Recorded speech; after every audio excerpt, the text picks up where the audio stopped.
Now the next sutta, Samiti Sutta number 4, Chatutta Samiti Sutta, talks about the nature of the world. As if this one is elaborating on the one word in the previous Jalagatha. Now Samiti is a very interesting man. He is said to be all the earlier suttas about him presents him as a very gentle, naive young man, very good looking man.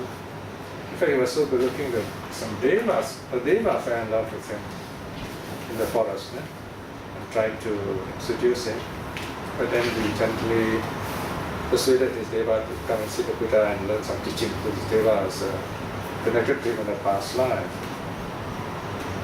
So this Samiti is, you might say, is an archetype of a young person who is very eager to learn, a virtuous young man. So this is Samiti Sutta number 4, the fourth discourse to Samiti, S 35.68, page 119. At one time the Blessed One was staying in the squirrel feeding ground in the bamboo forest of Veluvana near Rajagaha. Then the Venerable Samiti approached the Blessed One and saluted him.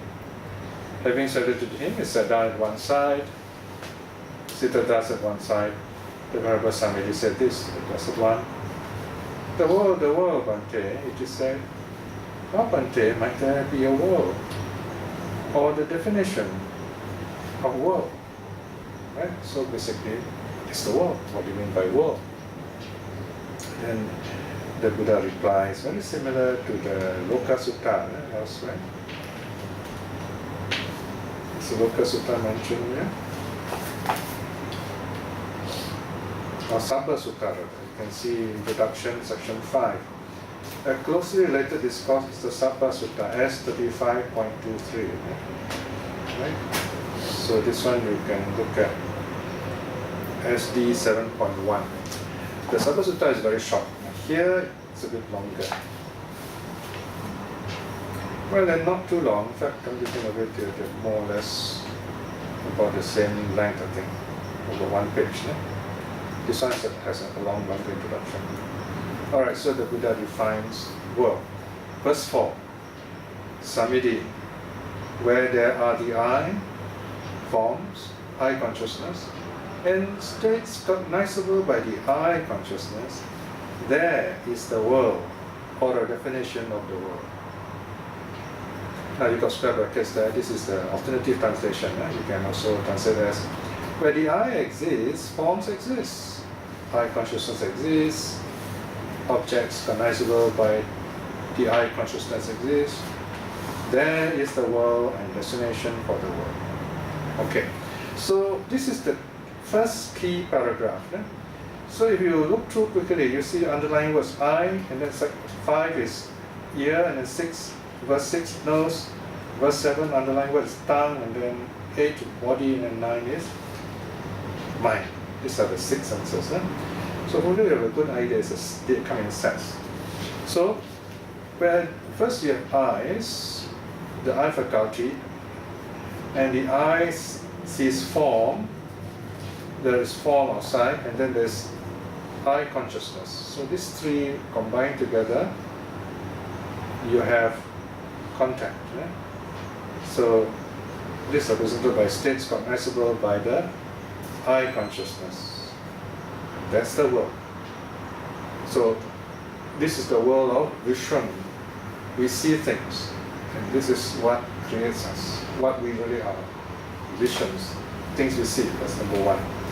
Next, Samiti, where there are the ear, sounds, ear consciousness, states cognizable by the ear consciousness, there is the world, or a definition of the world. Right? So we are defined by sounds.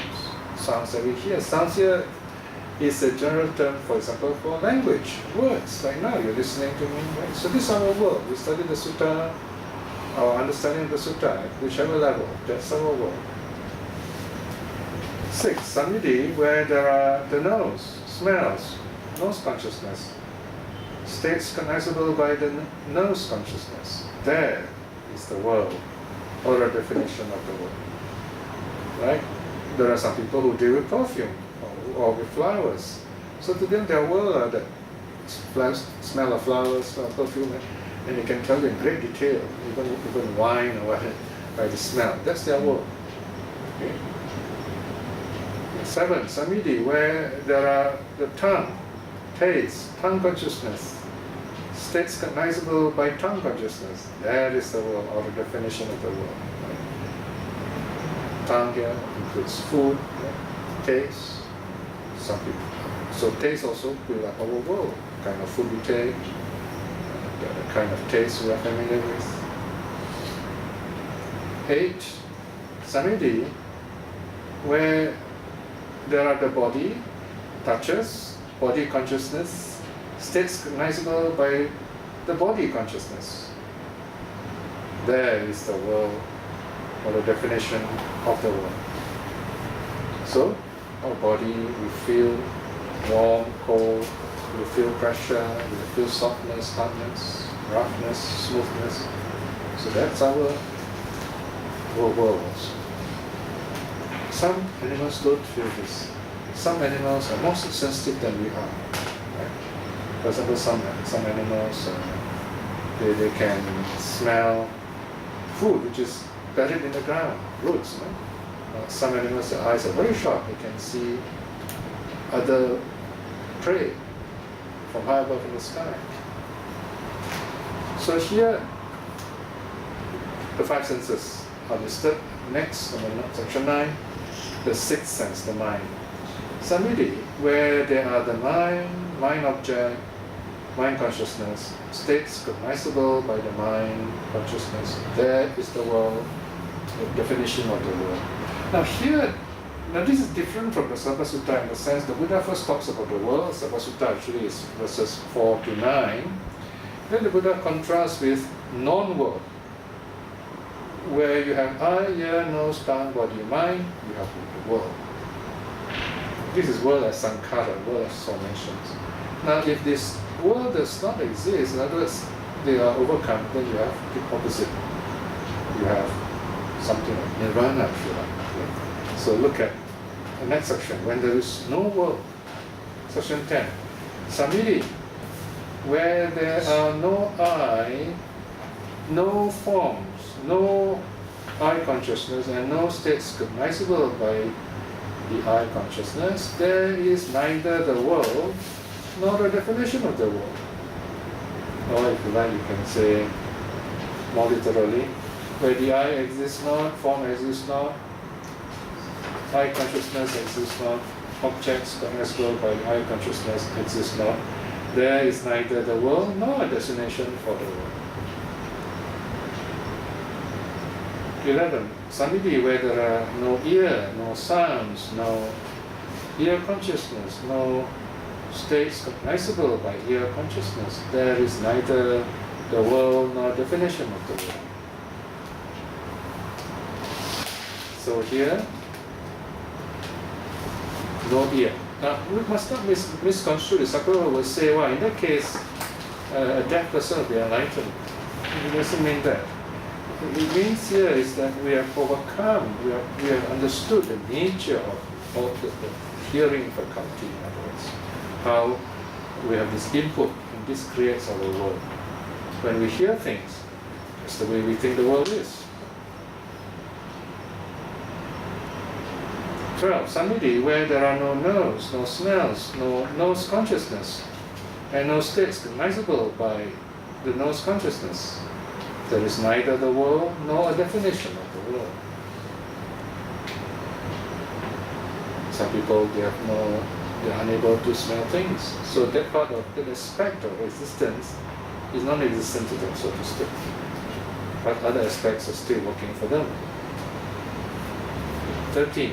Samidhi, where there are no tongue, no taste, no tongue consciousness, no states cognizable by tongue consciousness. There is neither the world nor a definition of the world. Right? So in other words, nothing to do with taste, nothing to do with food. 14. Samidhi, where there are no body, Notice the word nobody separate, no physical body, no touches, no body consciousness, no states cognizable by the body consciousness. There is neither the world nor a definition of the world. And then now here of course refers to human being. We have a body, right? There's some level, higher level, where we don't have physical body, they are formless beings. Okay? So this is a 5 aggregate base of thinking. Yeah? 15. Samadhi, where there are no mind objects, no mind consciousness, and no states cognizable by the mind consciousness. There is neither the world nor a definition of the world. Right? So here we have some clues on the nature of nirvana. In nirvana, none of this exists. So you try to imagine, none of this exists. And yet, there is happiness, peace. That's the closest you can get to the unawakened view of nirvana. So this gives us a quick look, if you like, at the nature of the world in contrast to non-world nirvana. Okay, so we will just stop here for today. So, if you have any questions, it's time for this. About no sense in the eyes and ears. If a person sleeping, Okay. probably one of his senses shut down or Okay, you notice when we're lying down to sleep, what happens? First of all, we lie down, relax, because sometimes people can fall asleep sitting also. yes. We lie down because we want to let the body relax. In other words, we are not going to do anything with the body. Yeah. And then we close our eyes, we don't have to deal with seeing. And then ears, we just let sound comes and goes. Smell, no problem. We're not eating anything. Right? So the 5 physical senses, eye, ear, nose, tongue, body, slowly shut down first. Yeah. The last one is the mind. Of course, in some cases the mind shuts down first, that's called unconsciousness. Yeah. That can happen too. But under normal circumstances, if we fall asleep, the body shuts down first. Of course, now we're very tired, then the mind shuts down first. Also does happen. But usually the body shuts down first, right? And the people who can't sleep is because they think too much and the mind is active. So then we have an idea that when you are falling asleep, the body shuts down first. When you are asleep, the mind, as we know it, also shuts down. There is a little bit of the mind, so to speak, the essence of the mind, if you like, something which later Buddhist teaching called the bhavanga, right? Life continuum, or something mentioned in the Rali by the Buddha. What do you call that? Existential consciousness. There is a bit of this, like a spark, if you like, there. But this is a kind of a mind which still moves on, see? But it's there maintaining the flow of life. Right? And then we wake up, everything starts all over again. So consciousness is there, but in a very rudimentary form, so to speak. It's like the mind is doing nothing, just very quiet by itself. And it is this mind that actually continues life after life after life, and also attracts suffering. And you can't switch it off, except in nirvana. This last bit is called this bhavanga, this life continuum. Is it the same stage as meditation? Meditation. In meditation, yes, the body shuts down, but the mind is awake. The mind is somehow awake. Of course, sometimes the mind may fall asleep, like when you're asleep. But in a good meditator, seasoned meditator, the mind is awake, clear, and happy. And if we want to cultivate that, is wisdom. So in meditation, the mind definitely is clear and awake. In good meditation. Any other questions? Yeah, sure. Is it advisable to practice meditation at late night? At any time, it's a good time. Whenever you feel ready. Sometimes meditation, when you're still in meditation, you may feel like giving up because you find it difficult, find sleepy. But if you just relax during such time, just let it be, because these are thoughts struggling you, so just let go of those thoughts. You might be surprised, suddenly this change of momentum, and then you're back on track, and then you find yourself very peaceful. So don't give up just because you felt uneasy or what. But you can just sit back and relax. You must know what to do. It's like when you're, as kids we used to play kites. Find when the wind is strong, you got to let go of the string a bit. And then after that, at the right time, you pull it back. So you must know when to let go, when to pull back. So the time you feel like it's the best time. It's not how long you sit, just try your best to experience bit by bit and then build up your practice. Take for example, sometimes I have a whole volume, right now I have a whole volume to correct. First thing is proofreading. First thing actually is writing the essay and so on, the sutta translation. Next thing you go to the proofreading, and after the proofreading you go to correct the proofreading on the master. And this takes time, So sometimes it can be quite tiring. You look at the whole book, you say, wow, it's so thick, So what I do, I tell myself, whenever I'm at a computer, just maybe do 1 or 2 pages, do a bit. Then you find, if you make a habit of that, it's called micromanagement, if you like. And before you know it, it's finished. So this is called the gradual way, bit by bit. In Pali, we say tokan. So do it bit by bit. Any other question? Okay, so we can head up today to continue celebrating a new year. And this is our first study for the new year. Let us close with a short reflection. We have reflected on the teachings of the monk Migajala and also Samiti. Such reflections remind us that the teaching is still with us. As long as we make the effort to discover the real teaching of the Buddha, we will taste the truth. There are many other aspects of people talk about Buddhism, or they even introduce their own ideas about Buddhism. Some of this may be helpful, some of this not. So we have to choose wisely. It's like going shopping. You find there are genuine products, there are other so-called generic products which may work or may not work.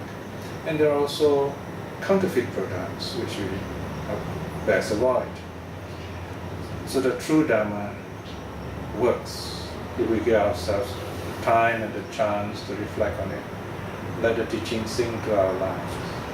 So studying sutta in this way, bit by bit, with great humility, with great interest, with lots of effort and joy, we will definitely discover the truth. Just listening to it. But the power of such dedication, and all the various good deeds we have done, the generosity we have practiced, keeping the precepts and so on, may we be well and happy in this life itself. Most importantly, may we attain spiritual awakening, of stream winning in this life itself. In this joyful and peaceful moment, let us send our loving kindness to all those people who are important to us, wherever they may be.